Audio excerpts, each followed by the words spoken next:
sızıldadı 20 yanvar gecəsi. Sızım, sızım, sızıldadı 20 yanvar gecəsi. Sanki qəstə durdular, ateş deyib vurdular, bağrımızı yardılar 20 yanvar gecəsi.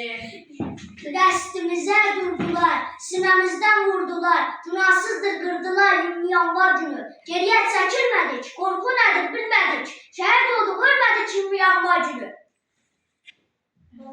Gölər saçan günəş idi, bir gecədə söndü Bakı. 20 yanvar axşamı küçələri yudu qan. Qərənfilə döndü Bakı 20 yanvar. Yavaş yeri, asta dolan, bu torpaqda şəhid yatır, çiçək deyil solan, qərənfildir qanda batan. 20 yanvar günü o qanlı gecə, silahsız xalqına divan tutuldu.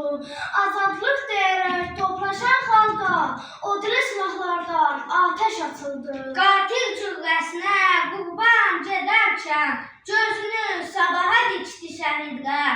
Üç rəngli bayrağı öz qanları ilə vətən torpağına çəkdi şəhidlər. 20 yanvar qara gündür, xalqımızın dərdidir. Şəhidlərimizin qanı ilə yazılan bir tarixdir. Şəhiddə unudulur. Şəhidlər xiyabanı, müqəddəs ant yerimiz, mərmər daşlara hopub, bayatılmış şeirimiz, bizə güllə dəyəndə bu torpaq yaralanıb, onun sinəsi üstə mətallar salınıb.